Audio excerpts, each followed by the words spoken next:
और इस बीच मणिपुर से तस्वीर आ रही है। इस वक्त हमारे साथ हमारे दो संवाददाता जुड़ रहे हैं। आशीष जो कि गाजीपुर से मेरे साथ मौजूद है, अमिता पारुल लखनऊ से उस जगह से मौजूद है जहां पर यह एनकाउंटर खत्म हुआ है। सुबह सुबह तड़के एनकाउंटर खत्म हुआ है और उसके बाद अब भी सर्च ऑपरेशन चल रहा है। आशीष पोलिंग पर नजर रखे हुए हैं, लगातार हम उनके पास भी चलेंगे। और विशाल पांडे इस वक्त हमारे साथ वाराणसी से मौजूद है। विशाल पांडे के पास भी आपको लिए चलेंगे और साथ ही साथ टी आर रामचंद्रन साहब हमारे साथ वरिष्ठ पत्रकार स्टूडियो में मेरे साथ जुड़ चुके हैं। गुड मॉर्निंग सर, बहुत बहुत स्वागत है आपका। और सबसे पहले विशाल आपका रुख करना चाहूंगा। एक तरफ ये कि बहुत ज्यादा जरूरी है, उस अब मेगा प्रचार की याद आती है, उन 3 दिनों की याद आती है, वाराणसी की जब पोलिंग की बात आती है, जब पीएम मोदी ने यहां पर कैंप किया था। बहुत जरूरी है कि वोटिंग टर्नआउट परसेंटेज जो है वो ज्यादा हो, लोग बाहर निकलें। शायद तभी ले कहीं ना कहीं एक उम्मीद की किरण और एक अच्छा करने की बात यहां से बनती है। सुबह की तस्वीर क्या कह रही है? तस्वीर यहाँ पर हम मतदाताओं में उत्साह देख रहे हैं और हम तस्वीरें कुछ दिखाना चाहते हैं। हम कुछ लोगों से बात भी करेंगे वोट डालने के बाद जब निकलेंगे लोग। तो यहाँ पर हम देख रहे हैं सुबह से ही लोग वोट डालकर आ रहे हैं। आपने वोट किया? हाँ। क्या नाम है आपका? विजय शंकर श्रीवास्तव।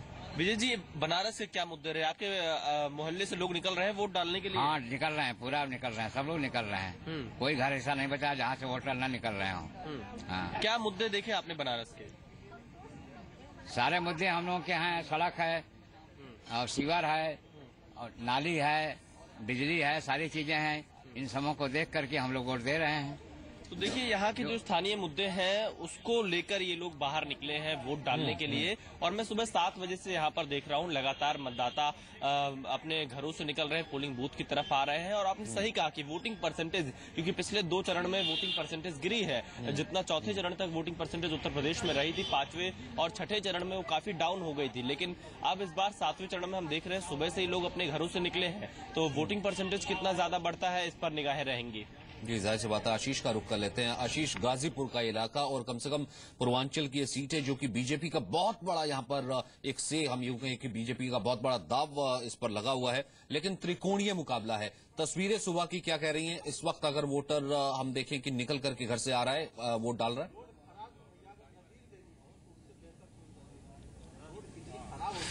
सचिन, ये जो गाजीपुर का इलाका है, अगर इसे कहें कि जो अखिलेश सरकार जो थी या केंद्र में मंत्री मनोज सिन्हा हैं, उनका इलाका है। अखिलेश सरकार के 3 मंत्री शादाब फातिमा, विजय मिश्रा और इस यहाँ के अलावा ओम प्रकाश सिंह, ये 3 मंत्री थे और 3 में से 2 बागी मंत्री शादाब फातिमा, जिनको हटाया गया मंत्रिमंडल से, उन पर आरोप लगा कि वो शिवपाल खेमे की हैं। विजय मिश्रा जो धर्मार्थ कार्य मंत्री थे, उनको भी हटाया गया और उसके बाद वो सतीश चंद्र मिश्रा उनको बीएसपी में शामिल कर लेते हैं।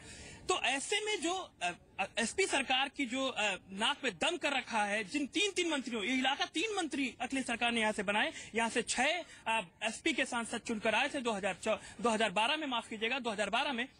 तो ये इलाका में मंत्री बहुत हैं। केंद्रीय मंत्री की बात करें, मनोज सिन्हा की साख जो है दांव पर लगी हुई है। 3 साल के कामकाज का लिटमस टेस्ट इसी चुनाव में होगा। 11 तारीख को होगा जब नतीजे आएंगे। अब ये भी कहते सुना गया मनोज सिन्हा को यहाँ पर, जिस पोलिंग बूथ पर सचिन मैं बताऊं, ये पोलिंग बूथ है मोहनपुरा। मोहनपुरा जो है, मैं आपको बताऊं, ये मनोज सिन्हा का गांव है। गाजीपुर से कम ये 35 किलोमीटर दूर है जहां पर हम मौजूद हैं। मोहनपुरा जो इंटर कॉलेज है, वहां पर करीब 9 बजे के आसपास सचिन यहाँ पर वोट करने आएंगे मनोज सिन्हा। तो ये जो चुनाव है गाजीपुर का, यहाँ पर बाहुबली भी हैं, यहाँ पर एसपी सरकार के बागी भी हैं और यहाँ पर मोदी सरकार के खासम खास मनोज सिन्हा जी भी हैं। तो ये मिली जुली चीजें हैं। किसी को सीट बचानी है, जैसे मनोज सिन्हा ने एक बार कहा कि अगर पूरे 73 सांसद यूपी में हैं, अगर तीन विधायक हर जिले से आते तब भी उनका बहुमत जो है विधानसभा में मतलब कि वो हो जाएगा, बीजेपी सरकार बना लेगी। यही बात मनोज सिन्हा की। तो टिकट बंटवारे की बात करें तो जहां पर 7 सीटें हैं और 5 सीटें जिम्मेदारी भी कहीं ना कहीं सौंपी गई है और ये कहा गया है कि और बहुत वक्त से हमने देखा कि मनोज सिन्हा का, जहां तक आप जिक्र कर रहे हैं, उन्होंने वहां पर कैंप भी किया हुआ था और गाजीपुर में कैंपेनिंग भी उन्होंने काफी ज्यादा एक्टिव तरीके से की थी। रामचंद्रन साहब, बहुत ज्यादा अच्छा भी अगर कर ले समाजवादी पार्टी, फिर भी मुझे नहीं लगता कि इन 40 में से 23 जैसा वो चीज दोहरा पाएगी। उसे कहीं ना कहीं उसको मालूम है, उसे +-5 या 6 भी अगर वो नीचे आती है तो वो बहुत ज्यादा खुश होगी। सब कुछ यहां पर से और दाव जो है वो बीजेपी के लिए है। जो कैंपेनिंग हमने 3 दिन पीएम ने देखी, जिस तरीके से उन्होंने अगुवाई की, 40 में से उन्हें मालूम है कि ये 40 मेक और ब्रेक हो सकता है। बिल्कुल सही कह रहे हैं। मेरे ख्याल में गाजीपुर एक बड़ा इम्पोर्टेंट क्षेत्र है और यहाँ पर अगर 2012 का परफॉर्मेंस समाजवादी पार्टी रिपीट करती है तब समाजवादी पार्टी के चांसेस बढ़ते हैं। बिल्कुल। जहां पर त्रिकोणीय कॉन्टेस्ट हो रहा है वहां पर डिसएडवांटेज एसपी को जरूर होगा, क्योंकि वोट बढ़ रही हैं। खासकर ये लेके हम चले आगे, क्योंकि बीजेपी ने कोशिश की है कि वो दी बैकवर्ड क्लासेस को पार्टी बन के उभर के आई है। वो सिर्फ यादव या और किसी को निशाना नहीं नापती, क्योंकि उनको मालूम है कि ये वोट स्प्लिट नहीं होंगे, या तो जाएंगे एसपी को या मायावती जी को जाएंगे। इसीलिए वो एक मैसेया बन के आए हैं बिल्कुल बैकवर्ड क्लासेस के। पर यहाँ पर ये भी गाजीपुर में खासकर ये देखने को आया कि जो कुशवाहा कम्युनिटी और एक दूसरी कम्युनिटी है, उन्होंने तो ये तय किया हुआ है कि हम बीजेपी को वोट करेंगे और ओपनली बोल रहे हैं सबको, अखबार वालों को, टेलीविजन नेटवर्क्स को। बट अभी भी होप है एसपी को कि कुछ ना कुछ। क्रिकेट में एक टर्म कही जाती है ना कि जब आपको अच्छा करना होता है, जब उम्मीद बहुत होती है, भले वो सचिन तेंदुलकर हो, सहवाग हो, हर एक से कहा जाता है कि अपनी नेचुरल गेम खेलना। बीजेपी ने यहाँ कोशिश की और पीएम ने भी कोशिश की है कि टू द कोर पार्टी, जो कि एक हिंदू वोट है, पार्टी जो कि मालूम है कि अपर कास्ट वोट है, जो ब्राह्मण वोट है, अगर बैकवर्ड और दलित आ जाता है वो एक एडवांटेज है। यानी कि आप नेचुरल गेम खेलिए, उसी तरीके से अपने कैंपेनिंग को भी रखा, उसी तरीके से मुद्दों को भी उठाया, उसी तरीके से अंतिम दिन जाते जाते गौशाला की तरफ का भी रुख करते हुए यहाँ से पीएम चले गए। मेरे ख्याल में और कोई चारा नहीं था। जिस तरीके से कैंपेनिंग उन्होंने अपने लोकसभा के क्षेत्र में किया है इस बार, किसी और प्रधानमंत्री ने इतना समय एक ही कॉन्स्टिट्यूएंसी में, जो खासकर उनका हो, लगाया है ना ही। देखिए, प्रधानमंत्री खुद तो 2-3 दिन वहां पर रहे, पर ये ना भूलें कि कुछ उनके कैबिनेट मंत्रीगण भी वहां पर गए, 1-2 दिन रहे और डोर टू डोर कैंपेनिंग की। इसका एक अलग संदेशा जाता है कि शायद आप बहुत कॉन्फिडेंट नहीं है इस बार। दूसरी तरफ ये है कि उनका गैम्बिट है कि वो मोस्ट बैकवर्ड क्लासेस को रिप्रेजेंट करने के लिए यूपी गए हैं।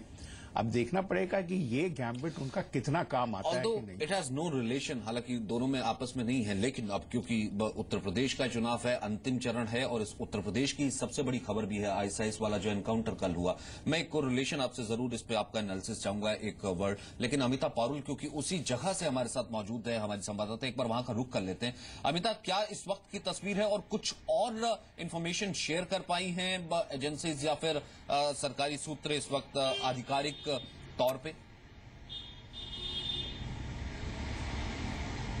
देखिए सचिन, फिलहाल सर्च ऑपरेशन जो करीब 13 घंटे चला वो खत्म हो चुका है।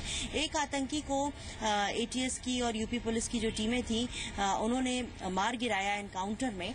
लेकिन खास ये एनकाउंटर इस वजह से भी हो जाता है, आज प्रदेश की 40 सीटों पर मतदान हो रहा है। तो अगर हम सुरक्षा के लिहाज से देखें तो चुनाव पहले से ही तमाम इनपुट्स आईबी के तरफ से, केंद्र की जो यूनिट्स हैं उनकी तरफ से भी मिल रहे थे यूपी पुलिस को, जिसके बाद ये एक बड़ी कार्रवाई हम कह सकते हैं। तो राजनाथ सिंह जो कि गृह मंत्री हैं, उनका भी संसदीय क्षेत्र है लखनऊ, तो उस लिहाज से भी काफी चीजें महत्वपूर्ण हो जाती हैं। और खासतौर से लखनऊ चूंकि प्रदेश की राजधानी है, यहाँ पर अगर कुछ घटित होता है तो उसका संदेश जो है पूरे प्रदेश में जाता है। तो जिस तरह से इस आतंकी को मार गिराया गया है, कानपुर से 2 आतंकियों को अरेस्ट किया गया है, उसके बाद हम ये मान सकते हैं कि यूपी में जो और इस तरह के स्लीपिंग मॉड्यूल्स हैं उन पर भी अब जल्दी ही कार्रवाई करेगी बहुत ज्यादा हम ये कहें कि भयावह और चिंताजनक हो जाता है कि जब हम ये इस मोड में रहते हैं लगातार कि हम तो कम से कम आईएसआईएस के कहीं ना कहीं जद में या नेटवर्क में या फिर रेडियस में कहीं है ही नहीं, या हम उस तरीके के विचारधारा के संदर्भ में आ ही नहीं सकते। और ऐसे मॉड्यूल का खुलासा होता है जब 13 संदिग्ध इससे पहले भी पकड़े गए हैं और इसी से रिलेशन किया जा रहा है। विक्रम सिंह जी भी हमारे साथ, फॉर्मर डीजीपी उत्तर प्रदेश के, वो हमारे साथ जुड़ेंगे और इस पर और बातचीत करेंगे। T R